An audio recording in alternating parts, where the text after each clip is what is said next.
stunning, and clearly this was a trick to try and cancel the vice presidential debate because she's clearly so unprepared.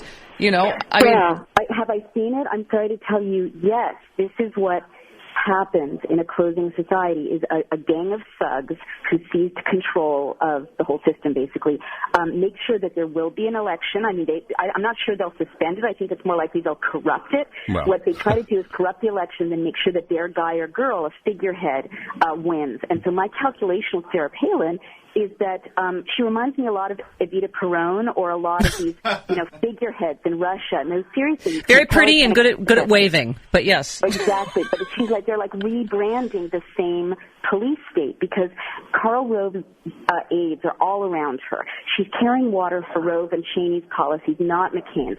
She's recycling Rove Cheney lies to the American people, tying 9/11 to Iraq, and making fun of Barack Obama for wanting to stop torturing prisoners. These are not McCain's policies. These are not McCain's soundbites. They're Rove's and Cheney's. You have to. Sorry, go ahead. No, go ahead. I was going to say, but Naomi, you have to comment, not just as a woman, but as somebody that, I guess you could say jump-started the third wave feminist movement with the beauty myth. What, Sarah Palin, what is this what feminism has brought us? What is your take on her? No, it's not what feminism has brought us, although they're very clever in understanding that working-class white women have been exploited and don't even have a glass ceiling. They have like a concrete ceiling, banging down over their heads, and they've been left out of the political process and condescended to. So the right wing is very clever. Rove Cheney are very clever in understanding that if they roll out this kind of symbolic, Thelma and Louise, working class white woman with this evangelical credential, a huge part of their base and a lot of, silenced working class white women are going to go crazy, at least initially.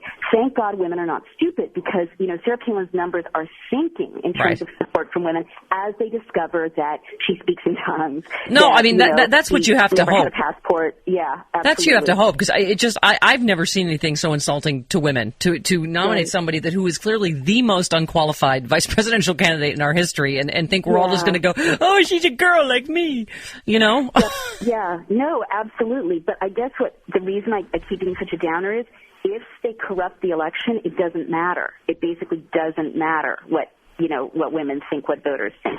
And if Palin and McCain get in, and Mark Crispin Miller, who wrote Loser Takes All and has exposed many kinds of voter suppression, vote fraud that the Republicans are planning for the fall, if they get in, it's really the last election.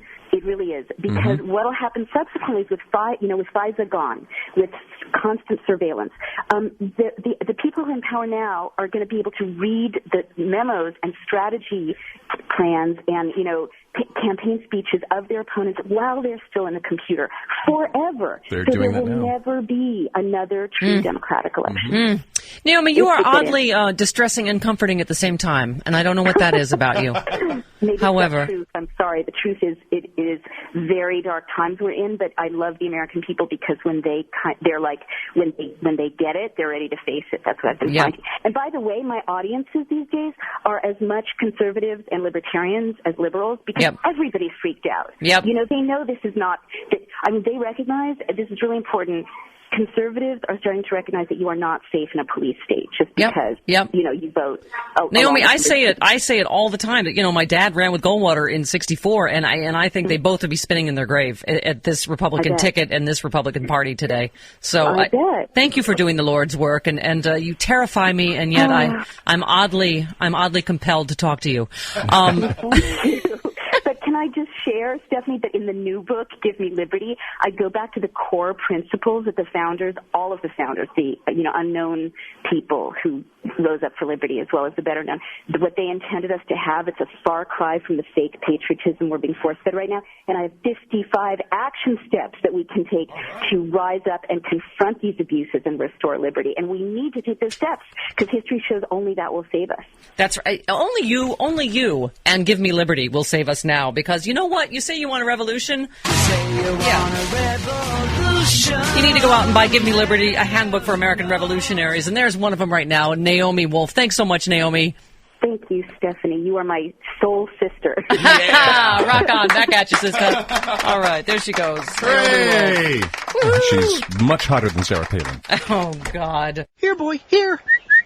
Oh, hey, mister. Yeah? Have you seen my website? It was supposed to be here Labor Day, but between the hurricanes and the conventions and the Hadron Particle Collider sucking the hilarious content into a comedic event horizon, I can't find it anywhere. What's his name, kid? Apocryphalbuttrue.com? What the hell kind of a name is that? Are you sure this website isn't just a figment of your imagination? Well, it also answers to voicedeity.com. Mister, you gotta believe, if you keep calling it, I'm sure it'll turn up around September 22nd. Oh, and mister? Yeah? Watch this space. And your ass.